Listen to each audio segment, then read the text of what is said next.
এই 1 মাস হবে। অশিরদা এই গ্রামে একটি সন্দেশের দোকান দিয়েছে। এর আগে এই গ্রামে কোথাও সন্দেশ পাওয়া যেত না বললেই চলে। গ্রামে একটি হাটবারে মাঝে মধ্যে পাওয়া গেলেও যেত, তবে সেটিও সবসময় নয়। কিন্তু হঠাৎ করে সন্দেশের দোকান দেওয়ায় একটি বেশ মুখরোচক খাবার হয়ে উঠেছে। তবে অশিরদার বুদ্ধি আছে মানতেই হবে। এই সন্দেশের দোকান দেওয়ার বুদ্ধিটা সত্যি অভিনব। গ্রামে প্রথম প্রথম এত সুস্বাদু সন্দেশ খেয়ে সকলেই কিন্তু বেশ সন্তুষ্ট। আর ওদিকে অশিরদার বেচা কিনাও বেশ দুর্দান্ত চলছে। তবে দিন দিন যেন বেড়েই চলেছে, কমছে না। প্রতিদিন সকাল থেকে সন্ধ্যা অবধি জমজমাট ভিড় লেগেই থাকে। রাতেও কম বেশি বেচা কেনা হয়, তাই সেই রাত 12টা পর্যন্ত প্রত্যেকটা দিন দোকান সে খুলে রাখে। তবে 30 দিনেই যে তাদের জীবনের মোড় খুলে গেল। কদিন আগ পর্যন্ত 3 বেলা ভাতও জুটত না। তাই সে পরিকল্পনা করে সকলের কাছ থেকে ধার দেনা করে এই দোকান খুলে। দোকান দেওয়ার পরপর ধার দেনা সত্য হলোই জীবনের মোড়টাও যেন তাদের ঘুরে গেল। কোনো অভাবই আর রইল না, সুখে শান্তিতে বসবাস করছে।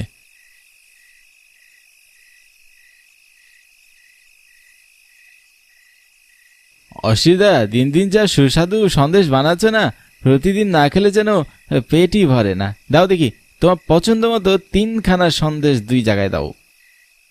একটু বসো গো তোমরা, আমি এক্ষুনি এনে দিচ্ছি।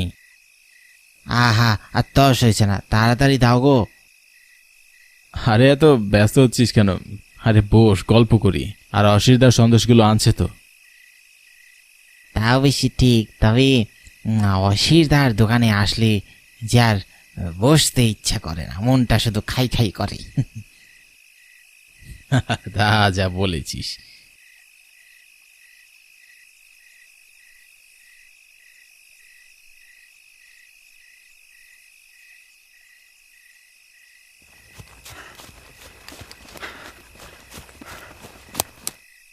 আনিস দাদা, তোমাকে খুঁজে খুঁজে বাড়িতে পেলাম না, ভাবলাম হয়তো এখানে এসেছো, তাই এবার এখানে ছুটে ছুটে আসলাম। হ্যাঁ হ্যাঁ, তা থাম, খুব হাঁপাচ্ছিস যে। রোহিত সম্পর্কে আনিসের চাচাতো ভাই, আর বয়স আনুমানিক 12 অথবা 13 হবে। ছেলেটা ছোট হলেও কিন্তু বেশ ধুরন্তর, সব দিকে নাক কান খোলা তার। বলো এবার কি হয়েছে? আমাদের ওই গ্রামে যে রাবণ দাদা আছে না, কোন রাবণ? আরে ওই যে বটতলার পাশে বাড়িটা। হ্যাঁ হ্যাঁ, চিনেছি চিনেছি। কি হয়েছে ওর? ওই আনিসদের দোকানের সন্দেহ বিকেলে খেয়ে গিয়েছিল, তারপর থেকেই নাকি বমি হচ্ছিল। হতে হতে তো এই মাত্র কিছুক্ষণ হয়েছে হাসপাতালে নিয়ে যাবে, এই সময় মারা গিয়েছে। সকলে তো বলা বলি করছে অসুবিধা নষ্ট ছানা দিয়ে সন্দেশ বানায়, যা তার পেটে গিয়ে একেবারে বিষ হয়ে পেট ফুলে মারাই গেল। তাই সকলে ক্ষিপ্ত হয়ে আছে, অসুবিধার এই দোকান বন্ধ করে দিবে, নয়তো একেবারে গ্রাম ছাড়া করতে হবে। কি বলিস রে রোহিত, তুই এত কিছু কোথায় শুনলি? আমি যে রাবণ দাদার বাড়ির পাশের মাঠটায় খেলছিলাম, তারপর সন্ধ্যার খানিকক্ষণ পর বাসায় ফিরতে যাবো, এমন সময় কথা এইসব কানে এলো, তাই তো দৌড়াতে দৌড়াতে আসলাম গো। সময় থাকতে এখনো দোকান বন্ধ করে বাড়ি ফিরে যাও, নয়তো কিন্তু গ্রামের মানুষরা এসে সব ভেঙে ফেলবে। রোহিতের কথাগুলো শুনে 3জনই থমকে গেল। মনে হলো তাদের মাথার উপর যেন আকাশ ভেঙে পড়েছে। এমন কিছু তারা শুনবে কখনো কল্পনাও করতে পারেনি। আর এইদিকে অশিরদা যেন থমকে গিয়েছে। কি বলবে সে ভাষাই খুঁজে পাচ্ছে না। তার শরীর থেকে অনবরত ঘাম ঝরছে। নিমেষেই যেন তার সাজানো গোছানো দোকান ভেঙে গেল। হঠাৎ অশিরদা বলে উঠল, তোমরা এখন যাও গো, আমি দোকান এবার তুলে ফেলি। অশিরদার এ কথা বলাতেই তারা সবাই উঠে চলে গেল। এদিকে অশিরদাও মুখ ভার করে দোকান বন্ধ করার জন্য চলে গেল। 2 দিন পর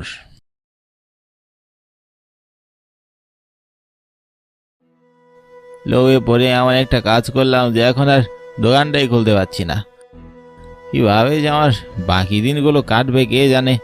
এজন্যই কথাই আছে, লোভে পাপ আর পাবে মৃত্যু। সেই কথাটা আমি বলেই গিয়েছিলাম। অশির তার কৃতকর্মের জন্য বেশ লজ্জিত, সাথে বেশ অনুতপ্ত। কিন্তু কি করার, পরিস্থিতি যে এখন তার অনুকূলের বাইরে। গ্রামের সকলেই তার উপর ক্ষিপ্ত।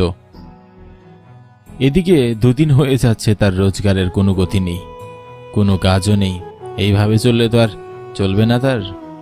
এইসব নিয়ে ভাবতে ভাবতে তার কপালে ভাঁজ পড়ে গিয়েছে, আর রাতের ঘুমটাও যেন আর ঠিক মতো হচ্ছে না।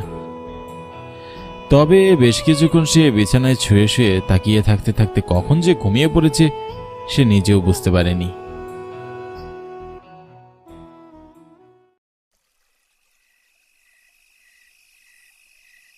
সারাদিন তো বেশ ভালোই বেচা কিনা হলো, রাত হতেই যে আর কেউ আসছে না।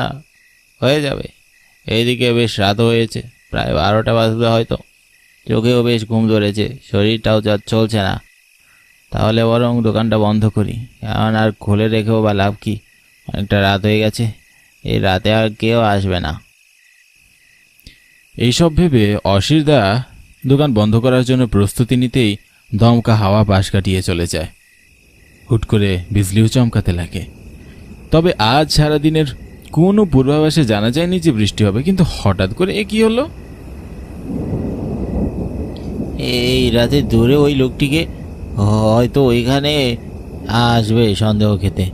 আর একটু পরেই না হয় দোকানটা বন্ধ করি, তাও যদি কিছু একটা বিক্রি হয়।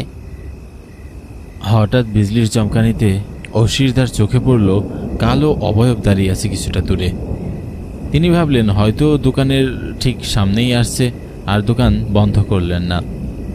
অপেক্ষা করতে লাগলেন। তবে বেশিক্ষণ আর অপেক্ষা করতে হলো না। সেই কালো অবয়বটি তার দিকে এগিয়ে আসতে লাগলো, দূরে থাকার কারণে লোকটিকে পুরোটায় কালো ছায়ার মতো দেখাচ্ছে। তবে দোকানের সামনে আসতেই যেন অশিরদা চমকে গেল, নিজে চোখে বিশ্বাস করতে পারল না। এদিকে বাতাসের গতি বাড়তে থাকলো, বিজলি চমকাতে লাগলো অনবরত। সে আলোয় স্পষ্ট দেখা যাচ্ছে রাবণ এগিয়ে আসছে। রাবণ? এ কি করে সম্ভব? রাবণ তো 1 মাস আগেই মারা গেছে, তবে এখানে কি করে? রাবণের আগমনে যেন অশিরদার হাত কাঁপতে লাগলো। এই দমকা ঝড় বাতাসেও সে ঘামতে লাগলো। সে কি করবে বুঝে উঠতে পারল না। বারবার ভাবছিল হয়তো মনের ভুল। তাই সে দোকানের ভিতর থেকে বেরিয়ে এগিয়ে দেখার চেষ্টা করে, কিন্তু না, সে ভুল দেখছে না। ক্রমশ তার দিকে রাবণ এগিয়ে আসছে।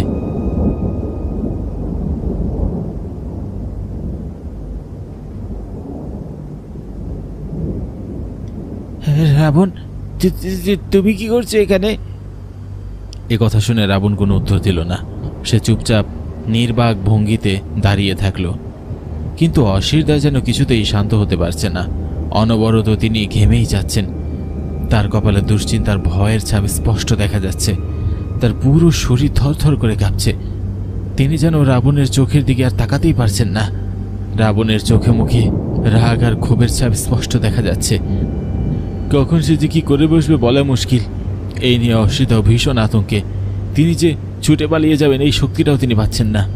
নিশ্চুপভাবে দুজনের দাঁড়িয়ে থাকা যেন এক ভয়ঙ্কর কিছুর পূর্বাভাস দিচ্ছিল। ঠিক এ সময় অশিরদা আবার বলে উঠল,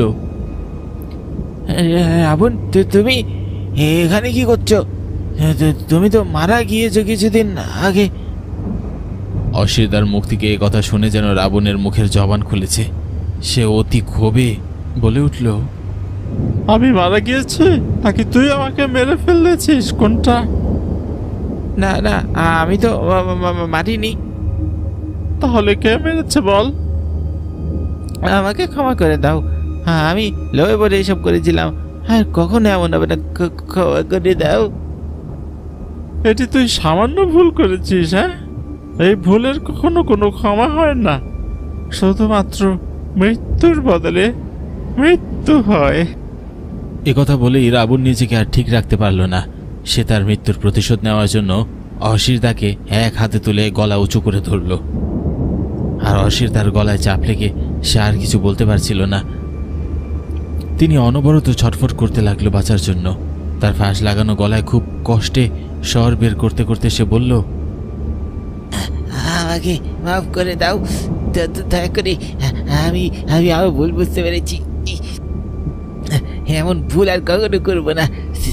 দয়া করে ছেড়ে দাও, আমার যে বেশ কষ্ট হচ্ছে গো। ছেড়ে দাও আমাকে, আমাকে আর মেরো না, তোমার পায়ে পড়ছি। একথা শোনা মাত্রই রাবণ ছিটকে ফেলে দেয় ওকে। ঠিক এ সময় তার ঘুম ভেঙে সে বিছানায় এক লাফে উঠে বসে। তার শরীর যেন এখনো থরথর করে কাঁপছে, চোখ দুটো বড় হয়ে আছে। তাকে দেখেই বোঝা যাচ্ছে সে ভীষণ ভয় পেয়ে গিয়েছে। বারবার আশেপাশে তাকিয়ে দেখার চেষ্টা করছে কেউ আছে কিনা, তবে আশেপাশে কেউ নেই, পুরো ঘর অন্ধকার। ঠিক তখনই তার কানে আসলো দরজায় কেউ জোরে জোরে ঠকঠক করছে। তবে এত রাতে কারো তো দরজায় ধাক্কানোর কথা নয়। তার কেন যেন বেশ ভয় হতে লাগলো, কিছুতেই দরজা খুলতে ইচ্ছা করলো না। কিন্তু ওইদিকে দরজায় অনবরত ঠকঠক শব্দ ভেসেই আসছে। কি করবে বুঝে উঠতে পারছে না সে, তবে মনটাও সায় দিচ্ছে না। বুকের ভিতর কেন জানি খচখচ করছে। সে তারপরে বিছানা থেকে নেমে এক পা দুপা করে এগোচ্ছে। বারবার ঘরের চারকোনায় সে একবার হলেও দেখে নিচ্ছে, কিন্তু পুরো ঘর একদম অন্ধকার। সে আস্তে আস্তে দরজাটি খুলল।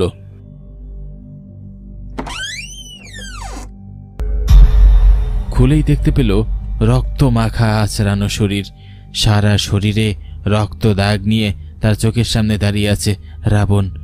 চোখ দুটো লাল টকটকে, মুখে এক বিশ্রী ভয়ঙ্কর হাসি। ভয় পেয়েছিস? আমি আমি আমার ভুল বুঝতে পেরেছি, দয়া করে আমাকে ছেড়ে দাও, বেরো না ভাই। লোভে পাপ, পাপে মৃত্যু, আর তুই যে ভুল করেছিস তোকে মরতেই হবে। দয়া করে আমাকে ছেড়ে দাও, আমাকে ছেড়ে দাও। আমি আর কখনো এমন লোভ করবো না। না, তোকে যে শাস্তি পেতেই হবে। আমাকে কেন মারলি তুই? রাবণের উচ্চস্বর যেন পুরো বাড়ি কাঁপিয়ে তুলল, আর কথাগুলো যেন অশিরদার কানে বাজতে লাগলো। তিনি ভয়ে কাঁপছেন, তার হাত পা অবশ হয়ে আছে। ঠিক এ সময় তার দিকে এগিয়ে আসতে লাগলো রাবণ। অশিরদা কি করবে বুঝতে পারে না। তার ভয়ঙ্কর চেহারা এগিয়ে আসতে দেখে সে শরীরের সর্বশক্তি যেন হারিয়ে ফেলল। চোখের সামনে সব ঘোলাটে হতে লাগলো। আর রাবণের হাহা করে হাসিতে যেন পুরো কান ফেটে যাচ্ছিল। এক পর্যায়ে সে মাথা ঘুরে মাটিতে পড়ে গেল। এরপর কি হলো তার আর কিছুই খেয়াল নেই।